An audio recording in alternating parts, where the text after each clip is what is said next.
Hola y bienvenidos a otro episodio de nuestra serie de podcast Bienestar en el Trabajo. Mi nombre es César Isosola y soy el director de negocios en Workplace Options México. Hoy tenemos un invitado muy especial, Santiago Fernández, exfutbolista que vivió el profesionalismo desde muy joven.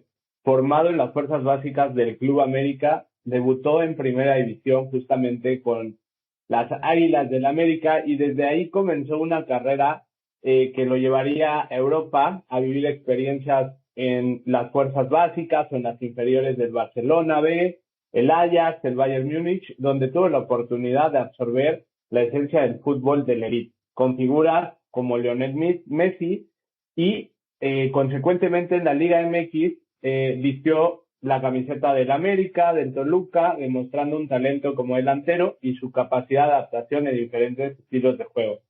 También fue parte de la selección mexicana sub-23 en categorías juveniles y actualmente hoy día Santiago ha dado un giro en su carrera, incursionando como conferencista, emprendedor y promotor del bienestar, donde traslada la experiencia del deporte de alto rendimiento al mundo personal y empresarial. Santiago, mucho gusto por estar aquí con nosotros en Workplace Options. Hola César, al contrario, muchas gracias a ustedes, un gusto estar aquí platicando y viendo a ver qué podemos aprender y aportar.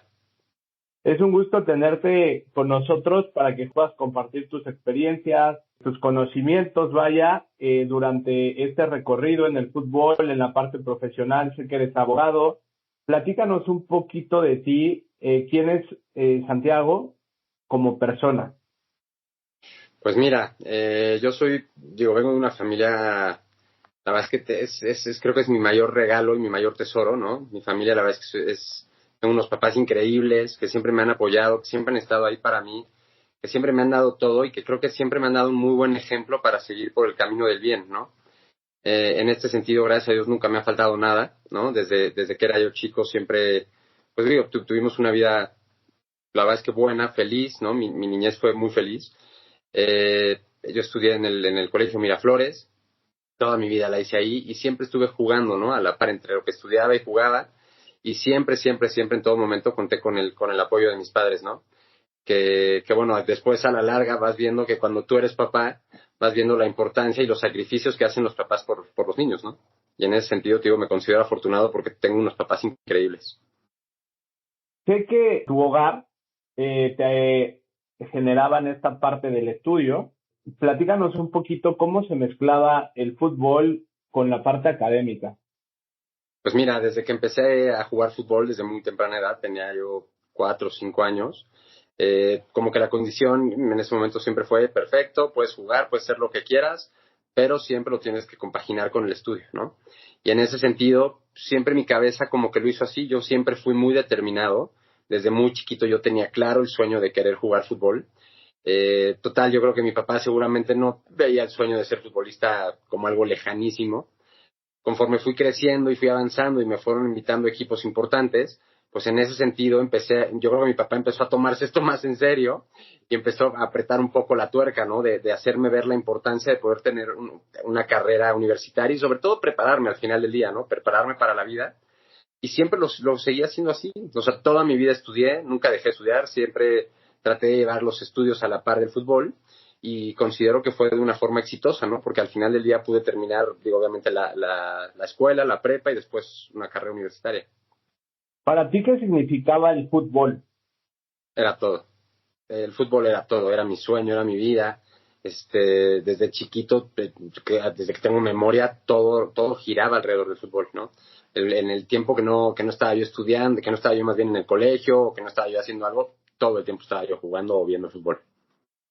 Ahora, platícanos un poco de cómo fue tu proceso en cuanto a los picos más altos que viviste en el mundo del fútbol y también la parte más baja como un fondo para que nuestros oyentes puedan escuchar esto de tu parte y puedan tener un poquito más contexto antes de poder platicar más a fondo de la salud mental, de la resiliencia en el día a día.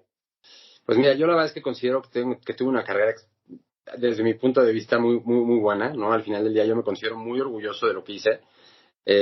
Pude jugar en los mejores equipos de México, ¿no? Yo estuve en América, estuve en Toluca, me tocó jugar una final con América que perdimos, me tocó jugar una final, bueno, pues no jugué, pero estuve en una final con Toluca que ganamos. O sea, realmente me tocó vivir experiencias padrísimas, ¿no? A nivel profesional. Debuté a los 17 años en el América, soy uno de los 5 jugadores más jóvenes en la historia del club en haber metido un gol oficial. O sea, realmente hubo cosas increíbles, ¿no? Me tocó compartir cancha con Cuauhtémoc Blanco, con Salvador Cabañas, el Piojo López, o sea, jugadores realmente buenos, ¿no? Que al final del día te van aportando una experiencia enorme, porque además debutar y jugar en un equipo como el Club América, pues suena fácil, pero no lo es tanto, ¿no? Y menos de delantero, donde hay tanto extranjero y tanta figura, ¿no? Entonces, en ese sentido, valoro mucho lo que hice. Y bueno, también cuando me tocó ir al fútbol extranjero, la verdad es que fue una experiencia maravillosa, ¿no? El poder estar en Barcelona, compartir, te digo, igual cancha con Leo Messi, alguna vez con Ronaldinho, Márquez, Eto'o. Son jugadores que los ves nada más en la tele y que son tus ídolos, ¿no? Y al final del día, cuando estás ahí, pues te das cuenta que es tanto una motivación como un sueño, ¿no? Estar ahí con ellos. Y bueno, esa te diría que es sin duda la parte más alta que pude vivir. Con relación a la parte baja, pues sí tuve momentos muy duros, ¿no? Especialmente cuando fuimos a jugar con la selección, que fue un momento dificilísimo, ¿no? Un momento muy difícil en mi vida, que te puedo decir que fue un parteaguas un poco en mí personalmente, ¿no? Pero que con el tiempo, con estos 15, 16 años que han pasado, me he dado cuenta que realmente ha sido una bendición para mí, y hoy te digo, hoy lo tomo todo esto como un impulso para empezar y seguir el camino que tengo trazado, ¿no? Sí, totalmente. Y creo que mencionaste al Club América, que me parece uno de los clubes a nivel mundial con una alta exigencia. Es un top en México, en Latinoamérica, para los que no conocen. Me gustaría que nos compartieras qué mentalidad tenías que tener desde pequeño, no sé si empezaste por ahí de los 9, 10 años, a jugar fútbol, pero ¿cómo manejaste esta parte de la alta exigencia con el estudio, con el fútbol, en el hogar y con tus compañeros? Te voy a decir algo, yo sí lo he pensado mucho, y creo que o sea, tenía yo 3 cosas que eran indispensables para esto en este momento, ¿no? Uno era la determinación de querer ser. O sea, yo te digo, yo tenía muy claro en mi cabeza que mi objetivo era jugar en primera división. Digo, yo tenía 2 sueños en ese momento. Uno era debutar a los 17 años y el otro era jugar en el Real Madrid o en el Barcelona. Al final, en el Barcelona no jugué en el primer equipo, pero bueno, yo siempre he dicho que tienes que tener metas altas, ¿no? Tienes que tener metas altas para apuntarle a esa meta, prepararte para esa meta, ¿no? Ya que al final del día, si no la consigues por cualquier cosa, al final del día, la preparación que tuviste durante ese camino hasta que trataste de llegar, pues te va a dejar mucho mejor preparado que si tienes una meta mucho más baja, ¿no? Entonces, esa te diría que es la primera, determinación. La siguiente, disciplina. Al final del día, siempre fui muy disciplinado. Digo, estaba yo a lo que estaba, entendía yo muy bien cuáles eran mis responsabilidades en mi casa y qué era lo que yo tenía que hacer para seguir mi sueño. Entonces jamás fue algo que se me cruzó, digamos, en el camino, ¿no? O sea, si yo tenía que entrenar, iba a entrenar y lo hacía con gusto, ¿no? Sabiendo yo, y te voy a decir, y digo, aquí voy a hacer un paréntesis, pero en ese momento no había tanta información como la que hay hoy en día. Y, por ejemplo, de haber sabido, pues yo hubiera hecho cosas diferentes, ¿no? La nutrición, por ejemplo, hubiera sido una cosa de las que hubiera hecho yo distintas. La salud mental también, ¿no? Al final del día, el prepararte mentalmente, yo creo que era algo que no se hablaba tanto y que es indispensable, ¿no? Entonces, bueno, disciplina sería la segunda. Y la otra, humildad también, ¿no? Al final del día, yo creo que al final tienes que entender dónde estás parado y que es un proceso que tienes que ir avanzando poco a poco. Y en ese sentido, mi carácter y mi forma de ser siempre me ayudó. Y justamente mencionaste algo muy importante, que justamente es visualizar. Y no sé si tenías esta estadística, pero el 42% de las personas que escriben sus metas es más probable que puedan obtenerlas. Y solo el 3% lo hace. No tenía esa estadística, mire. Pero sí, Lo pero sí. dice, lo dice Bani Ankul, co-founder y CEO de Connecto Hub. Por ahí igual te paso después el link, pero creo que justamente refuerza lo que menciona y me gusta y quisiera saber cuál ha sido la clave o qué herramientas has tenido para construir una mentalidad desde joven hasta hoy día y cómo la has venido desarrollando.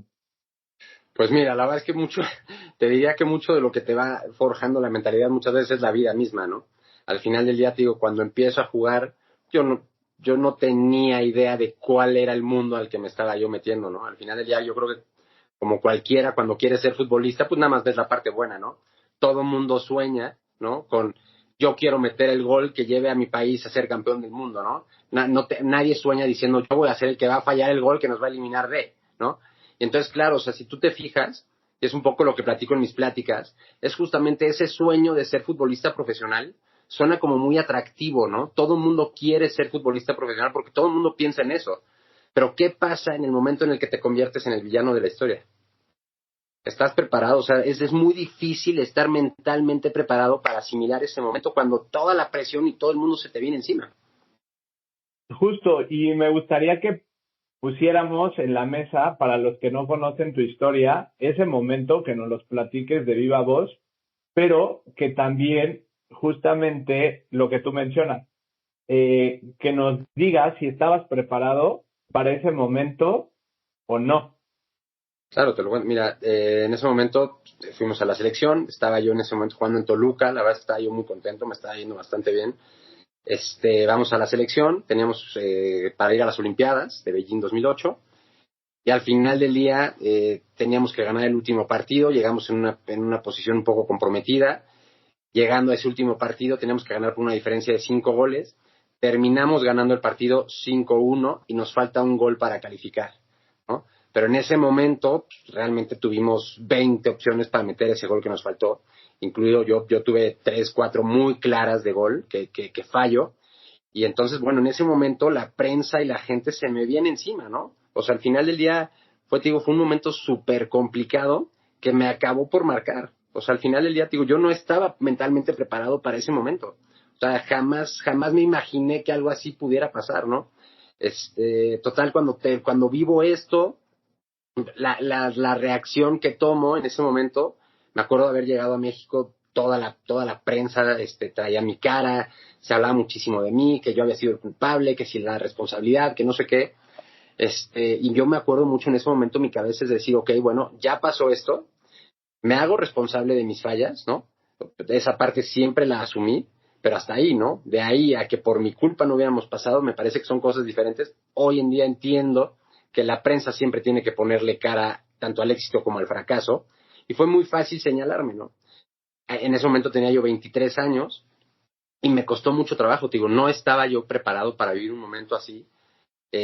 Total, digo, con el apoyo igual en mi casa, con mis amigos, lo que fuera, pues sí, medio ahí vas y estás tranquilo y como que vas un poco en modo automático, ¿no? O sea, vas un poco viviendo la vida en modo automático.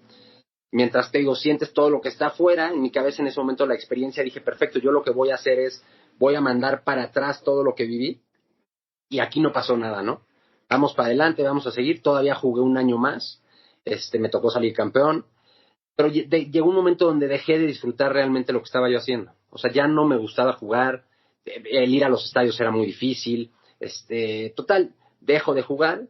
Y te digo, en mi cabeza un poco la mentalidad que tenía en ese momento, ya no pasa nada, la vida sigue, ¿no? Tengo esta otra opción que es seguir estudiando y a la gente se le va a olvidar. ¿Y qué es lo que pasa? Que con el tiempo te das cuenta que ni a la gente se le olvida, ni a ti se te olvida, ¿no? Porque al final del día, como está diseñada la cabeza, tú perfectamente puedes mandar para atrás la experiencia, pero no quiere decir que se borre. Y mientras no lo enfrentes y no lo atiendas, ya sabes, y ahora sí que como dicen, if you don't go through, ahí sigue, ¿no? Entonces cualquier cosita que yo veía, ¿no? Me acuerdo mucho a lo mejor en la calle me decían de qué te vas a disfrazar, todas estas cosas, pues como que me lo detonaba. Yo decía, hijo de su madre, o sea, tengo ganas de, ya sabes, y me dolía, realmente me dolía. Y fue un proceso muy largo, te digo, pasé a lo mejor así, ¿qué te gusta? 10 años, donde de verdad yo decía, es que ¿cómo le voy a hacer para que esto se me vaya? Hasta que pasando ese proceso un día como que me senté, ¿no? Me puse a escribir, como que me gusta mucho leer, y empecé como a leer y a entender y como a asimilar, ok, a ver, ¿qué fue lo que pasó, no? Y también un poco a hacerme responsable, ¿no? Porque al final o sea, no es un poco de me pasó porque sí, no, es, ok, ¿por qué me pasó? Y vamos a agarrar a ver cómo lo que viví me puede servir de experiencia para lo demás. Total, pasa este tiempo, empiezo a escribir, me empiezo a meter de lleno a la experiencia y en ese momento empieza a detonarme mil cosas, ¿no? O sea, te digo, termina dándome depresión, me da ansiedad, la paso muy mal, pero sí te puedo decir que después de pasarla tan mal, es cuando empiezas a ver la luz al final del túnel. Te agradezco todo el detalle y que la gente que nos está escuchando pueda proyectar de alguna manera las experiencias que ha vivido, porque estoy seguro que obviamente no es igual, porque tú eras una figura pública y había mayor presión, exigencias y demás, pero considero que en el día a día todos vivimos experiencias similares con algún jefe autoritario, con situaciones de acoso, de machismo. El tema es que no se hace público, como en tu caso, pero hay un tema de situaciones que necesiten el apoyo en un bienestar emocional y que consecuentemente se traslada al bienestar físico, que seguramente te estuvo afectando con inseguridades, ahorita escuchándote, mostrando si realmente eres bueno o no eres bueno, cuando realmente, y no sé, ahorita tú me vas a decir, pero es un juego. El fútbol es un juego y nada más. Considero que antes que profesionales son personas y tú nos dirás si en ese momento recibiste algún apoyo psicológico de algún club, de la federación, personal, por recursos propios, o si realmente nadie te apoyó en ese aspecto. Muy curiosa la pregunta que me haces, y nadie me la había hecho. Es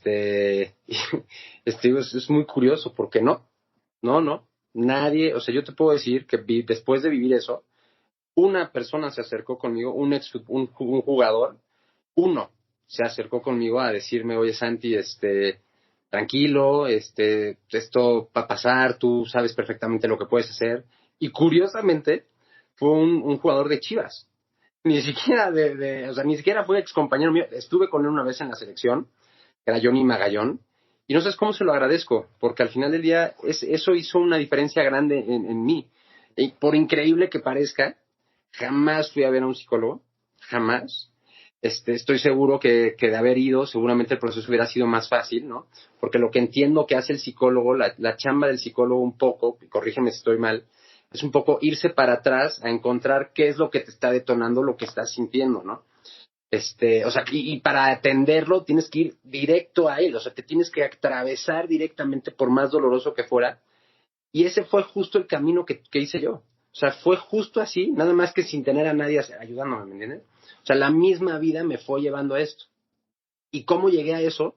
Te digo, cuando empiezo a meterme a esto, ¿no? A todo el tema de a ver qué pasó, que me empieza a dar depresión y ansiedad, justamente empiezo con un proceso que acabas de decir. O sea, a mí me dolía todo el cuerpo. O sea, la forma de mi de mi mente de sacar todo era a través de dolores físicos.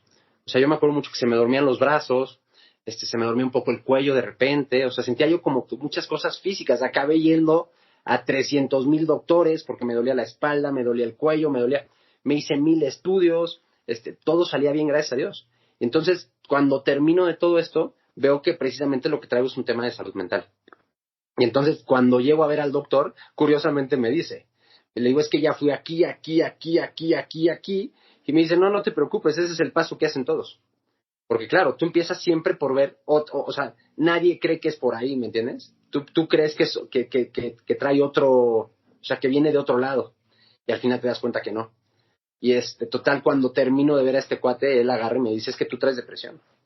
Y le digo, nada, ¿yo depresión? ¿Cómo? Porque además la depresión es una enfermedad muy, muy curiosa porque no te das cuenta.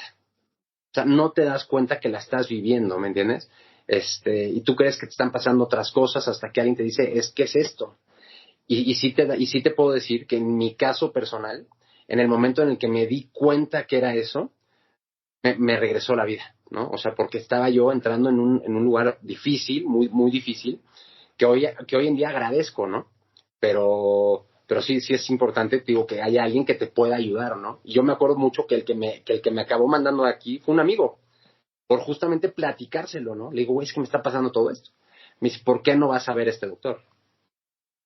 Y qué bueno que mencionas el nombre de Johnny Magallón, jugador de Chivas, también seleccionado, porque es de valorar ese tipo de interacciones que pueden llegar a tener como espacios seguros y donde se necesitan más justamente en el fútbol, donde está lleno de machismo, esa es la realidad en nuestro país, y quizás a nivel LATAM me atrevería a mencionarlo, y también qué, qué negativo fue que no se pudiera resolver la situación de otra manera, porque en ese partido, al terminar, y me dirán lo contrario, se terminó un proceso de Hugo Sánchez y pudo ser muy diferente en poder solucionarlo, quizás brindando apoyo psicológico, ver qué pasó de raíz realmente y poder realmente generar una estrategia en cuanto al bienestar mental y bienestar físico de los jugadores.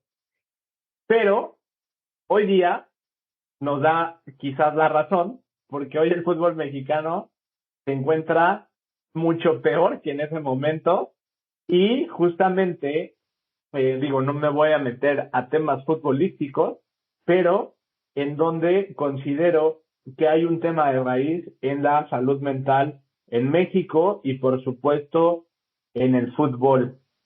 Te voy a decir cómo lo veo yo. Al final del día, en todos lados, pero bueno, o sea, en México yo creo que un poco más. Los jugadores no dejan de ser un objeto y un medio para llegar al fin, ¿me explico? O sea, yo necesito al jugador para poder generar X. Y realmente hay muy poco interés de la gente que tiene posiciones de liderazgo y de mando en ver realmente por el bienestar de los jugadores, ¿no? Pero también te voy a decir una cosa, y es un poco lo que hablábamos al principio, o sea, es increíble y es buenísimo cuando tienes el apoyo de alguien más, ¿no? Pero al final del día, la responsabilidad recae en cada uno de nosotros que estamos viviendo esa situación, ¿no? Tú eres el que se tiene que dar cuenta por lo que estás viviendo y tú eres el que tiene que tomar la decisión de querer corregirlo, por más que si está el otro atrás de ti o no, ¿no?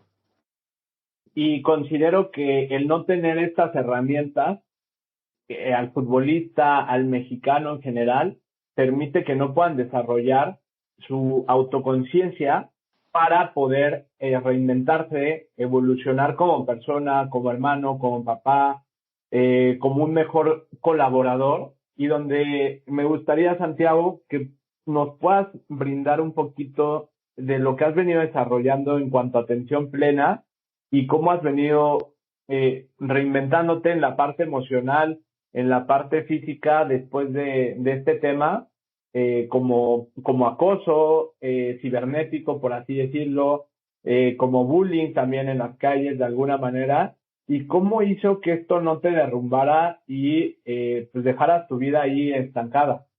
Sí, bueno, lo que dices tienes mucha razón.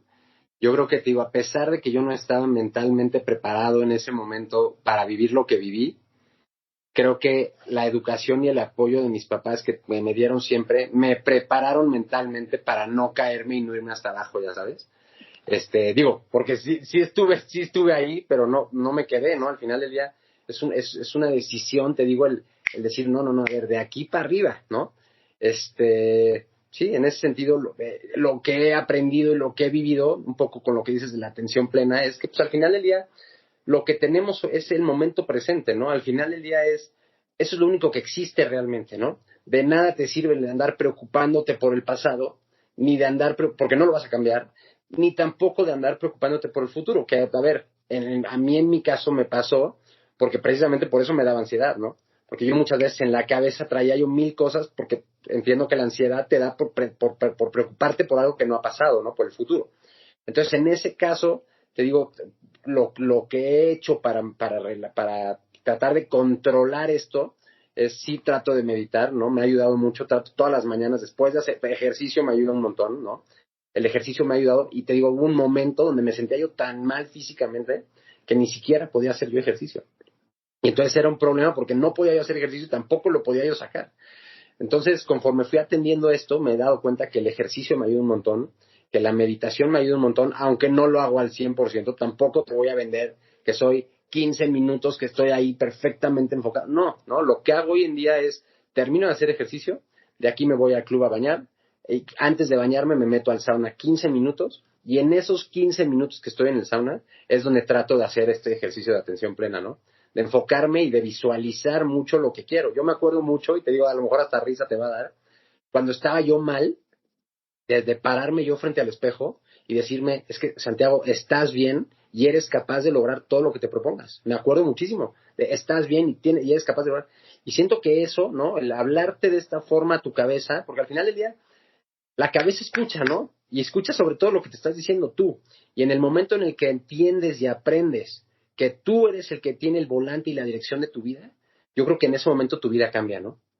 No, y totalmente me suena, porque a mí me gusta justamente en las mañanas verme al espejo. No te digo que lo hago diario, pero lo trato de hacer constantemente y trato de recordarme de dónde vengo, quién soy y lo que me ha costado para llegar hasta este momento, para reforzar que este día voy por una mejor versión como persona, como profesional, ¿no? Y donde puedo impactar o puedo ayudar a otra persona. Coincido totalmente contigo y fíjate, ahorita tú me dices, no, pues es que quiero pensar, César, ¿no? Está bien, está mal, donde considero estos espacios seguros deberían existir y que lo que tú digas, pues no digan, ay, no, pues es que ¿por qué dices eso? ¿Por qué dices lo otro, no? Y justo me lleva a la siguiente pregunta, donde, ¿cuál ha sido el espacio seguro en todos estos años para generar este impacto en la resiliencia mental? Si ha sido tu familia, algún entrenador, algún equipo que quieras mencionar, y donde te lo pregunto porque creo que hoy es tu clave para seguir esta vida, ¿no? Tengo la respuesta muy clara, y desde luego que es mi casa y es mi familia, ¿no? Yo tengo 2 hijas, y bueno, ahora que soy papá, mucho de lo que trato de educar, ¿no? Ya ves que dicen mucho que lo que te choca te checa, ¿no? Y yo mucho a mis hijas siempre les trato de decir que no hay que tener miedo, ya sabes que no hay que dejar las cosas a la mitad, que uno tiene que creer en sí mismo. Y total, ahora que van creciendo mis hijas, me fui dando cuenta de lo que yo estoy tratando de enseñarles, y por otro lado me quedé pensando en cómo lo hice yo en su momento, ¿no? Yo digo, no, al final del día yo sé perfectamente que algo se quedó inconcluso, que hay algo más que pude hacer, y eso es lo que me ha llevado a mí a querer compartir y querer como seguir y volver a abrir esta herida que tuve en su momento, para demostrar que al final del día a mis hijas no nomás les quiero decir por decir, ¿me entiendes? Quiero ponerles un ejemplo para que cuando ellas crezcan y vean todo lo que pasó, puedan decir, mira, mi papá al final del día hizo esto y al final no lo dejó inconcluso. Bueno, hasta hoy había quedado así, ¿no? Y justamente ese es mi motor, ¿no? Ver cómo puedo hacer para poder demostrar y dar ese ejemplo a mis hijas y poder compartir toda esta historia que tuve con la gente que estoy seguro que les puede servir, porque lo acabas de decir tú, César, hace rato. Todo mundo, en todos los niveles, va viviendo situaciones así. Todo mundo falla, todo mundo vive frustración, todo mundo tiene que ser resiliente alguna vez, a todo mundo le da miedo a alguna cosa, ¿cierto? O sea, ¿sí me explico?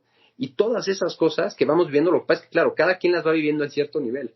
Pero al final del día, todos tenemos esas situaciones en nuestra vida. Y al final todos tenemos la llave para poderlas cruzar, ¿no?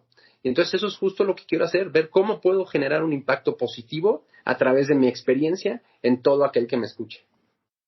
Totalmente, y creo que es muy importante traer estas historias a la mesa porque ahorita te tocó fallar a ti y quizás seas el malo y seas recordado como el malo, ¿no? De la historia, por así mencionarlo en esta parte. Pero quizás estás ayudando a otra persona que nos pueda estar escuchando, que esté jugando ahorita, quizás que pueda estar jugando en el mundial o un niño, un adolescente y que pueda hacer las cosas diferentes y que si no alzamos la voz, jamás va a pasar, jamás va a suceder, jamás vamos a tener una mejor sociedad y no vamos a cambiar este chip. donde yo menciono mucho derribar estas barreras de estigma, de machismo, de cultura, de ideas de nuestros abuelitos, de nuestros papás, de que ir al psicólogo está mal visto o es porque estás mal, que me parece algo hoy día, no lo puedo decir como absurdo, pero realmente falto de fundamentos. Sí. Eh, y por ideologías, simplemente por ideologías, porque hoy menciono de mi parte, creo que ha sido la mejor decisión ir a terapia. No hay como poder poner las cartas sobre la mesa y saber quién eres. Y justamente como lo mencionaste, decirle al espejo, esto soy yo y de esto quiero llegar a esto y para eso necesito hacer esto, esto y esto, pero con una herramienta que puede ser un psicólogo y justamente con un espacio seguro para poder estar más preparado en el día a día, ¿no? Totalmente. Te digo, al final del día, te digo, yo ya te lo platiqué, nunca fui, pero estoy también convencido que si hubiera ido al psicólogo alguna vez, seguramente mi proceso no me hubiera llevado 15 años, ¿me entiendes?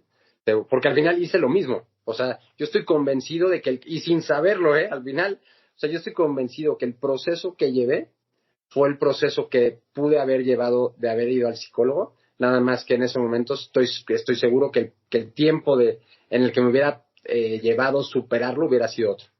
Porque al final del día, digo, me metí solo, ¿no? A un proceso donde perfectamente pude haber llevado compañía, ¿no? De tu voz me gustaría escuchar cuál crees que haya sido la razón, el por qué no tomaste a los 23 años este apoyo psicológico. Por lo que acabas de decir tú. O sea, yo también vengo de una familia donde justamente se veía todo esto como que si estás yendo a esto es porque estás loco, ¿no? Y no es así. O sea, te digo, venimos de otras generaciones donde todo esto tenía un impacto diferente, ¿no? Hoy en día todo se ha abierto más. Te digo, yo he aprendido, te digo, que a mí, por ejemplo, que te lo platicaba antes, el tema de la vulnerabilidad, la verdad es que no me preocupa.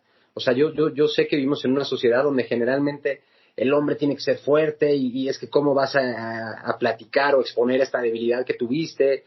Pero yo personalmente, yo entiendo que muchas veces el exponer esa debilidad, al contrario, te hace todavía verte mucho más seguro de quién eres. ¿Me entiendes? O sea, yo la verdad es que no tengo ningún tema con eso, al contrario. Y si eso le puede ayudar a alguien más, porque además, esto no tengo duda. O sea, yo soy convencido de que hay millones de personas que sienten o han pasado algo similar. ¿Entiendes? Y que por temas de no querer verse débil, ¿no? O no querer abrirse, y déjate abrirte públicamente, abrirte con tu círculo, vete con ese círculo de amigos, ¿no? Que al final del día muchas veces lo que nos pasa a nosotros hombres es que tenemos ese círculo de amigos donde vamos y vamos a echar unas chelas y a reírnos y a hablar de cosas superficiales donde realmente no tiene nada y no se entra a tocar esos temas que realmente son temas fundamentales para la salud de cada quien, ¿no? Y que al final del día, si no se hablan, perdón, en esos círculos donde hay tanta confianza, pues mucho menos se van a tratar en otros, ¿no? Sí, y hay que utilizar este término que mencionas y que me encanta, la vulnerabilidad, ser empático y poder ir creando vínculos que te permitan hablar de estos temas tan importantes en el día a día para que puedas evolucionar y reinventarte. Ahora, en esta parte de tu vida personal, ¿qué consejos podrías darle a la juventud que nos pueda estar escuchando, que juegue un fútbol, que también esté en una organización, ya sea como colaborador, como líder, para que puedan tener mayores herramientas en este tipo de situaciones que les pueden suceder en cualquier momento? Yo te voy a decir que creo que es clave. Uno, no tener miedo, ¿no? No es fácil, pero no debes de tener miedo en fallar, ¿no? Acostúmbrate y permítete a fallar. Al final del día, yo, por ejemplo, era muy perfeccionista. Yo, eso es una de las cosas que más me arrepiento. No me permitía yo fallar. Entonces, cuando yo fallaba, me hundía, ¿me entiendes? Y es absurdo, porque, y especialmente en el deporte, ¿no? El deporte es un juego de error. O sea, es así. O sea, al final el error está implícito en el juego. Entonces, esa es una, permítete fallar. La otra es, tienes que tener muy claro quién eres, ¿no? Y tienes que también entender muy claro que la opinión que tienes que tener tú de ti no debe depender de lo que opinen los demás de ti. No es fácil, al final no es fácil, y te lo digo yo, cuando tienes a miles de personas, a lo mejor millones de personas dándote lata en la cabeza con otra cosa, ¿me entiendes? Que a ver, llega un momento donde tú mismo empiezas a dudar. No te digo que no, a mí me pasó. O sea, llega un momento donde tú mismo dices, pues es que a lo mejor y si no era yo tan bueno, ya sabes. Pero al final del día, el secreto está en lo que tú te dices a ti mismo. Y al final del día yo siempre traté de ver las cosas, digo, con objetividad, de manera responsable, haciéndome responsable, que hay un término en inglés que no sé exactamente cómo traducirlo, pero es accountable, ¿no? O sea, accountability, ¿no? Que es hacerse responsable de lo que nos pasa, ¿no? Eso sería yo lo que yo le diría a los chavos, ¿no? Es, ten esa responsabilidad, hazte responsable, tienes que tener muy claro quién eres y a dónde vas, y saber que para llegar a eso, el camino no es recto, ¿no? Te vas a encontrar con 1000 trabas, pero que si lo tienes claro quién eres, a dónde vas, a pesar de todo lo que te vas topando, vas a acabar llegando, y para eso debes de no tener miedo, ¿no? Justo de que te voy escuchando, algo que me gustaría complementar es esta parte de que está bien fallar, porque si no falla, no vas a llegar a ser exitoso, por así mencionarlo, ¿no? Creo que el camino de ganar, por así llamar el camino del éxito, está acompañado de tropiezos, de fallos, y que si el líder en el día a día, como tú lo tenías con tu entrenador o con un director que tomaba las decisiones finales, de igual manera lo traslado con la gente que nos escucha, que está en el mundo corporativo, donde lo importante que es apoyar al colaborador justamente cuando tiene sus errores y no proyectarse en las inseguridades de cada uno para poder ser justamente agresivo y no asertivo en la comunicación, porque lo puedes terminar, o sea, puedes terminarlo y puedes generar esta desmotivación, y por eso hay tantos índices de rotación. Yo por eso los invito justamente a que puedan tomar esta plática con el objetivo de reinventarse, y de igual manera, antes de pasarte la palabra, es de las nuevas generaciones, porque quizás en este momento nos escucho y considero que algunos exfutbolistas o algunas otras personas puedan decir, no, pues es que estos temas nosotros no los decíamos porque así era, ¿no? Entonces, yo en esa parte tengo mi perspectiva, que justamente se normalizaba estos malos tratos por dirigentes, estos malos tratos incluso por los aficionados, por directivos, ¿no? De alguna manera, y no alzaban la voz. Pero creo que hoy se tienen mayores herramientas donde el jugador de fútbol, las personas son más autoconscientes. No es que sean de cristal las nuevas generaciones, simplemente es que tienen mayores herramientas para poder decir qué quieren en su vida y qué no. Me gustaría que pudiéramos quizás concluir con esto, Santiago, y que nos des tu perspectiva. Te voy a decir qué pasa, yo también estoy totalmente de acuerdo contigo.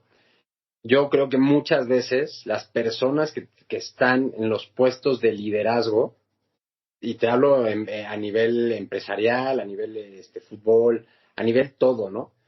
También incluso muchas veces a nivel escolar, con los mismos profesores, es que no entienden realmente cuál es su rol, ¿no? O sea, muchas veces esta gente que llega ahí, llega y cree que nada más por el hecho de estar ahí, soy tu jefe y tú me obedeces y haces tal cual, cuando realmente no se dan cuenta de la oportunidad que están dejando pasar, ¿no? Yo justamente hablaba hace poco en un podcast que me invitaron de muchos entrenadores que tuve, que realmente no se dan cuenta que el valor más importante de todo es el nivel humano que pueden sacar de la gente.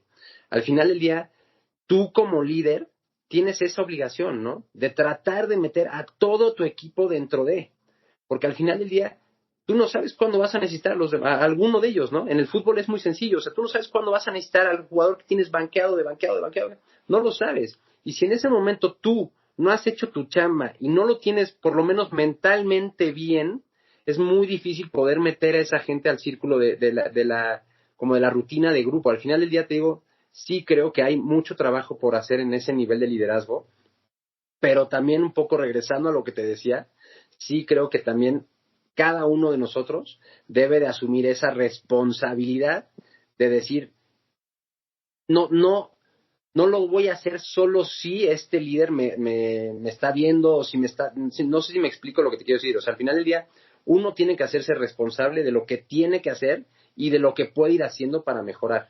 Y hoy en día, como bien dices, hay muchísimas herramientas para ir aprendiendo esto y cada vez estar mejor, ¿no? Pero ha sido claro, te agradecemos en Workplace Options porque nos hayas contado el cómo has podido ir creando esta mente resiliente durante todos estos años con lo que te ha pasado, y nos gustaría concluir con algo que quisieras mencionarle a todas las personas que nos escuchen, alguna lección o algo muy, muy breve y conciso. Sí, yo le podría decir a toda la gente que muchas veces no vemos una salida, ¿no? O sea, muchas veces vemos el panorama negro, negro, negro, pero yo sí creo que siempre la respuesta está dentro de uno mismo, ¿no? Yo a toda esta gente le diría, traten de buscar y entender cuál es su propósito en la vida y una vez que lo encuentren, hagan lo mejor de sí mismos para buscar generar un cambio y una diferencia en los demás.